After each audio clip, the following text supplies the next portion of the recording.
Salam Bapak Ibu, Tuhan memberkati kita semua.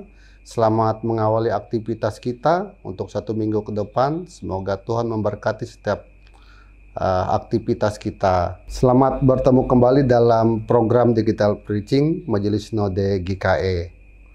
Bapak Ibu, pada program ini kita berbicara tentang melayani yang terberkati, yang menjadi dasar nats kita dari 2 Raja-Raja pasal 4 ayat 8 sampai dengan ayatnya yang ke-17. Namun sebelum kita membaca bersama, mari kita bersatu di dalam doa.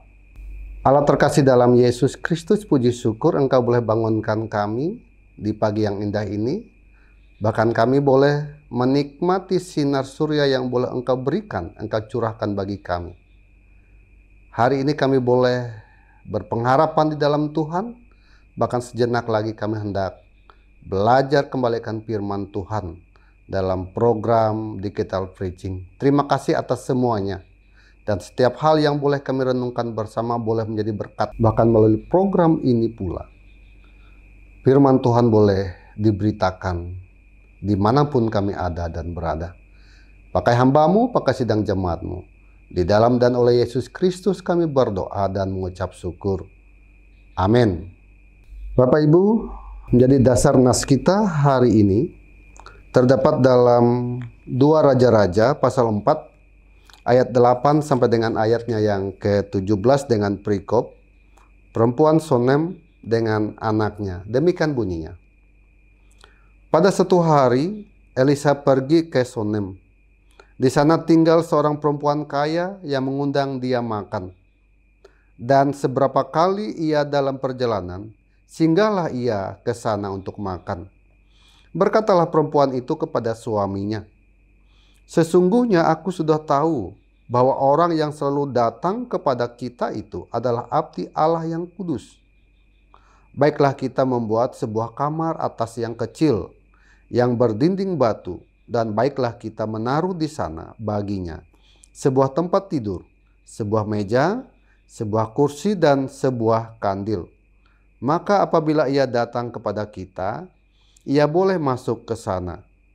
Pada suatu hari datanglah ia ke sana. Lalu masuklah ia ke kamar atas itu dan tidur di sana. Kemudian berkatalah ia kepada Gehesi, bujangnya, "Panggillah perempuan Sunem itu." Lalu dipanggilnyalah perempuan itu, dan ia berdiri di depan Gehesi. Elisa telah berkata kepada Gehesi, "Cobalah katakan kepadanya, sesungguhnya engkau telah sangat bersusah-susah seperti ini untuk kami. Apakah yang dapat kuperbuat bagimu? Adakah yang dapat kubicarakan tentang engkau kepada raja atau kepada tentara?" Jawab perempuan itu, "Aku ini tinggal di tengah-tengah kaumku." Kemudian berkatalah Elisa, "Apakah yang dapat kuperbuat baginya?" Jawab Gehesi, ia tidak mempunyai anak, dan suaminya sudah tua." Lalu berkatalah Elisa, "Panggillah dia." Dan sesudah dipanggilnya, berdirilah perempuan itu di pintu. Berkatalah Elisa, "Pada waktu seperti ini juga, tahun depan, engkau ini akan menggendong seorang anak laki-laki." Tetapi jawab perempuan itu, "Janganlah tuanku, ya abdi Allah, janganlah berdusta kepada hamba-Mu ini." Ayat ke-17, mengandunglah perempuan itu dan melahirkan seorang anak laki-laki. Pada waktu seperti itu juga, pada tahun berikutnya, seperti yang dikatakan Elisa kepadanya. Berbahagialah setiap orang yang mendengarkan firman Tuhan dan yang melakukan dalam setiap kehidupannya hari lepas hari. Amin. Bapak Ibu sidang jemaat yang terkasih dalam Tuhan kita Yesus Kristus, renungan kita hari ini saya kasih judul melayani yang terberkati. Nas ini bercerita mengenai perempuan Sunem yang dengan setia melayani Elisa dan bujangnya Gehesi. Walaupun pada mulanya dia tidak mengenal siapa yang ia layani, bahkan karena saking seringnya Elisa datang ke tempatnya, Maka ia mengkomunikasikan dengan suaminya untuk menyiapkan sebuah tempat khusus bagi Elisa yang lengkap dengan keperluan standarnya, yaitu ada tempat tidur, ada meja, ada sebuah kursi, bahkan kandil untuk mencuci kaki tangan, bahkan mencuci muka Elisa dalam perjalanan, sehingga pada saat Elisa datang, Elisa bisa langsung beristirahat dengan tenang. Bapak Ibu sidang terkasih dalam Tuhan kita Yesus Kristus, perempuan Sunem dalam nas ini dengan perempuan Sunem yang terdapat dalam 1 Raja-Raja pasal 1 ayat 1 sampai 4, saya belum mendapatkan korelasi yang tepat. Dan juga karena 1 Raja-Raja pasal 1 dengan 2 Raja-Raja pasal 4 ini rentang waktu dan masa yang berbeda. Dalam 1 Raja-Raja berbicara tentang perempuan Sunem yang melayani Raja Daud pada masa tuanya. Walaupun dalam ada penjelasan dalam ayat 4 bahwa Raja Daud tidak bergaul dengan dia. Sedangkan dalam nas kita hari ini berbicara tentang bagaimana perempuan Sunem melayani Elisa. Setiap kali Elisa datang, dia melayani, tidak sekedar dia memberikan makan, minum, tapi dia juga menyiapkan tempat khusus bagi Elisa dan bujangnya. Walaupun Elisa dan bujangnya hanya sekedar lewat atau mampir sejenak. Nah, Bapak Ibu sidang terkasih dalam Tuhan Kristus, dari sini kita bisa tarik latar belakang dari perempuan Sunem ini, bahwa mereka sudah terbiasa untuk melayani. Mereka sudah terbiasa untuk memberi. Bahkan boleh kita katakan bahwa perempuan Sunem ini adalah pelayan yang baik, pemberi yang baik. Itu yang boleh menjadi acuan bagi kita untuk meneladani kehidupan perempuan Sunem yang dia lakukan pada saat melayani Raja Daud maupun pada saat melayani Nabi Elisa. Ternyata para perempuan Sunem ini sudah terbiasa melayani. Salah satunya untuk melayani Raja Daud pada masa tuanya. Mereka juga digambarkan memiliki paras yang elok dan cantik, juga memiliki kemampuan dalam hal ekonomi. Cerita ini ingin menyatakan juga kepada kita sebagai orang percaya untuk dapat meneladani cara hidup pelayanan yang dilakukan oleh perempuan Sunem ini, yang dimulai dari melayani dengan sikap murah hati, sukacita, dan ketulusan. Perempuan Sunem ini melayani dengan baik. Yang dilakukan oleh perempuan Sunem ini sungguh luar biasa. Yang tidak hanya melayani Elisa untuk makan dan minum, tapi seperti yang saya katakan tadi, dia juga menyiapkan tempat yang layak, yang setiap saat jika Elisa mampir atau sekedar lewat, dia menyiapkan sebuah bilik yang lengkap dengan apa yang dibutuhkan Elisa. Apalagi ia memiliki perasaan yang kuat, keyakinan yang kuat bahwa yang dia layani itu adalah abdi Allah yang luar biasa dan bukan nabi biasa-biasa saja. Kenapa saya katakan bukan nabi biasa-biasa saja? Karena pada masanya Bapak Ibu sidang terkasih, banyak nabi-nabi palsu pada saat itu. Banyak nabi-nabi yang dimiliki oleh para petinggi, oleh para raja-raja, oleh para penguasa saat itu, sehingga nabi-nabi itu bukan sungguh-sungguh sebagai penyampai, penyuara Allah, tetapi mereka menyampaikan apa yang menjadi keinginan oleh para penguasanya. Nah, Bapak Ibu sidang terkasih dalam Tuhan kita pun demikian dalam kehidupan kita. Kita ini sebagai pejabat gerejawi, penatua, diakon, pendeta itu ada bagian dari pejabat gerejawi yang tugasnya adalah melayani Tuhan. Nah, oleh sebab itu, pada saat kita menjadi seorang pejabat gerejawi, jangan sampai jabatan kita ini disalahgunakan, bahkan digunakan untuk kepentingan-kepentingan orang-orang yang tidak bertanggung jawab. Apalagi dalam tahun politik seperti saat ini, kita perlu memiliki hikmat dalam rangka menjalankan tugas dan pelayanan kita sebagai pejabat gerejawi. Di samping itu, Bapak Ibu yang terkasih dalam Tuhan kita Yesus Kristus, perempuan Sunem ini juga memiliki seorang suami yang luar biasa, yang mendengarkannya saat mengutarakan maksud dan tujuannya, dan mengiyakan apa yang dimintanya. Apa yang telah dilakukan perempuan ini dan suaminya membuat perjalanan dan pelayanan Nabi Elisa bertambah diberkati Tuhan melewati keluarga yang baik ini.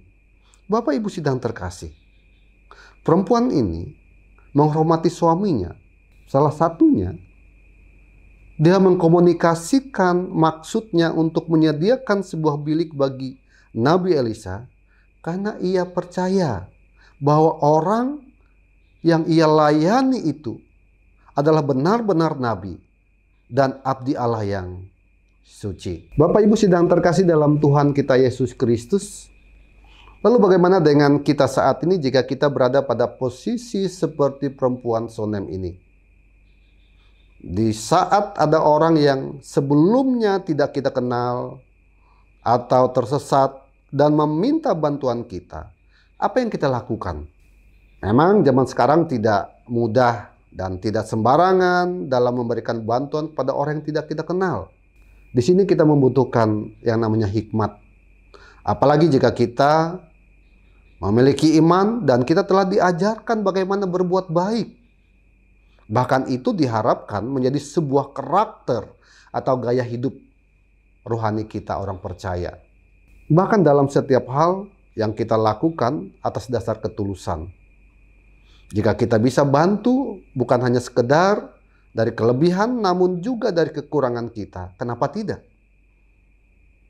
Karena kita diberikan kesempatan. Sebuah lagu pun yang sering dinyanyikan itu memberikan kita perenungan yang terus-menerus bahwa kita sampai hari ini kita diberikan kesempatan oleh Tuhan. Karena kita diberikan kesempatan oleh Tuhan, maka mari kita pun melakukannya untuk melayani Tuhan terhadap orang-orang yang ada di sekitar kita. Bapak Ibu yang terkasih dalam Tuhan kita Yesus Kristus, saya yakin jika hal ini kita lakukan atas dasar iman, atas dasar karakter yang terbentuk karena iman tersebut, ketulusan, maka kita akan menjadi pelayan yang baik di hadapan Tuhan. Oleh sebab itu, dalam melakukan segala sesuatu, mari kita lihat bukan karena hebat dan kuat gagahnya kita, tapi kita melihat bahwa Tuhan tetap memberikan kesempatan agar kita bisa melayani Dia. Bapak Ibu sidang terkasih dalam Tuhan kita Yesus Kristus, di samping kita menjadi pelayan yang baik, kita juga harus menjadi pemberi yang baik. Perempuan Sunem ini adalah pemberi yang baik. Yang dia lakukan, itu dia lakukan atas dasar iman. Yang menjadi karakter dan gaya hidup rohaninya. Yang dia lakukan atas dasar ketulusan. Ia melakukan kebaikan, pertolongan, bantuan, bukan karena menginginkan sesuatu, namun karena iman dan karakternya lah, sehingga dia lakukan dengan tulus. Di saat kita mendapatkan kesempatan dari apa yang telah kita berikan, apa yang kita lakukan? Apakah mengambil kesempatan tersebut, atau seperti perempuan Sunem ini yang tidak mau mencari kesenangan istana seperti yang ditawarkan Elisa padanya? Karena ia sudah merasa nyaman, aman, dan berkecukupan dengan keadaan saat ini. Ia melayani dengan tulus tanpa memiliki motivasi lain untuk mendapatkan sesuatu. Jemaat yang dikasih Tuhan, rupanya Elisa mempunyai pengaruh terhadap raja dan tentara saat itu. Itu kita lihat dalam ayat 13. Apa yang dapat kuperbuat bagimu, dikatakan di sana. Yang Elisa mau menggunakan ini untuk membalas kebaikan yang telah diterimanya dari perempuan Sunem ini beserta suaminya. Bapak Ibu terkasih, perempuan Sunem ini malah mengatakan, aku ini tinggal di tengah-tengah kaumku. Ini berarti bahwa ingin menyatakan pada kita bahwa perempuan ini sudah merasa aman, nyaman. Dan yang ia lakukan semata-mata adalah pemberian yang tulus tanpa harap pamrih. Lalu Bapak Ibu sidang terkasih dalam Tuhan kita Yesus Kristus, bagaimana dengan cara hidup kita saat ini dalam melihat kesempatan-kesempatan dan peluang di depan kita?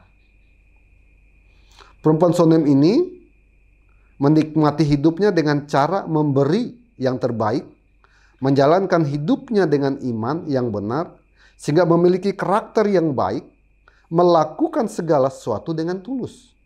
Dari beberapa hal yang kita pelajari di pagi yang indah ini, dalam kehidupan orang percaya, Tuhan akan senantiasa memelihara kehidupan orang yang jujur, rajin memberi dengan sukacita, dan mengandalkan Tuhan dalam hidupnya. Kemudian dapat mensyukuri segala hal serta merasa cukup dengan apa yang telah Tuhan berikan dalam hidupnya. Dalam kehidupan dunia ini, segala sesuatu, bahkan setiap orang membutuhkan yang namanya uang. Bahkan termasuk pelayanan, membutuhkan yang namanya uang. Namun bukan dengan cara seperti kita bicarakan tadi, tidak mengambil kesempatan untuk kepentingan-kepentingan sesaat, kepentingan-kepentingan pribadi, dan bukan melihat bagaimana untuk kepentingan berkelanjutannya pelayanan firman Tuhan yang tidak sekedar hanya untuk lingkup gereja, tapi lebih bagaimana bisa keluar pelayanan di luar gereja. Bapak Ibu sidang terkasih dalam Tuhan kita Yesus Kristus, bekerja dengan sukacita dalam melakukan segala sesuatu dan menghindari cara-cara yang tidak benar dalam mendapatkan segala sesuatu, itu yang harus kita lakukan. Dalam nas ini bagaimana kebaikan dan ketulusan perempuan Sunem ditunjukkan, yaitu ia memiliki sikap pemurah, ketaatan, melayani Tuhan dengan penuh sukacita, melewati Nabi Elisa. Tuhan memberkatinya sesuai dengan apa yang menjadi harapannya. Pun demikian Bapak Ibu dalam kehidupan kita. Bagaimana kita melayani Tuhan melalui orang-orang di sekitar kita. Bukan dengan harap pamrih, tetapi kita melayani dengan tulus. Karena kita memiliki iman. Karena karakter kita terbentuk oleh iman kita. Maka gaya hidup kita, mari kita tunjukkan bahwa gaya hidup kita adalah melayani Tuhan. Gaya hidup kita, bagaimana kita menyatakan kasih Tuhan yang kita terima, yang juga boleh dirasakan oleh orang-orang di sekitar kita. Oleh sebab itu, ada 3 hal yang menjadi penekanan kita dalam pembelajaran kita di pagi yang indah ini. Yang pertama, bagaimana kita melayani dengan penuh sukacita. Kemudian yang kedua, bagaimana kita menjadi pemberi yang baik, yang tidak ada embel-embel, tidak ada maksud dan tujuan, tetapi maksud dan tujuan itu adalah murni kita melayani Tuhan. Yang ketiga, mari lakukan segala sesuatu dengan ketulusan kita. Dari 3 hal ini, pada saat kita mampu melakukannya, saya yakin percaya kita akan diberkati Tuhan dalam keadaan, dalam situasi apapun. Kita akan merasa bahwa Tuhan tidak akan pernah meninggalkan kita, namun selalu menyertai dan memberkati setiap langkah hidup kita. Tuhan memberkati kita semua. Amin. Bapak Ibu yang terkasih, mari kita mengakhiri pembelajaran kita, renungan kita pada pagi yang indah ini dengan kita bawa dalam doa. Mari kita bersatu dalam doa. Allah terkasih dalam Yesus Kristus, puji syukur Tuhan. Sejenak tadi kami boleh belajar akan firman-Mu, kami boleh merenungkannya bersama. Bahkan melalui program Digital Preaching ini Tuhan, nama Tuhan boleh dimuliakan. Sehingga tidak ada penghalang bagi kami untuk tidak belajar akan firman Tuhan. Bahkan dimanapun, di setiap saat kami boleh mendengarkan firman Tuhan. Dengan kemajuan ilmu dan teknologi ini Tuhan tidak menghambat kami untuk tetap berkarya di dalam Tuhan. Untuk melayani Tuhan melalui orang-orang sekitar kami. Namun melalui kemajuan ilmu dan teknologi ini Tuhan, kami tetap boleh Tuhan pakai. Jadi alat dan sarana bagi Tuhan. Berkati hari-hari kami Tuhan. Berkati aktivitas kami. Hari ini bahkan hari-hari ke depan Tuhan, kami percaya Tuhan tetap menyertai dan memberkati setiap orang yang percaya di dalam Tuhan. Di dalam dan oleh Yesus Kristus kami berdoa dan mengucap syukur. Amin.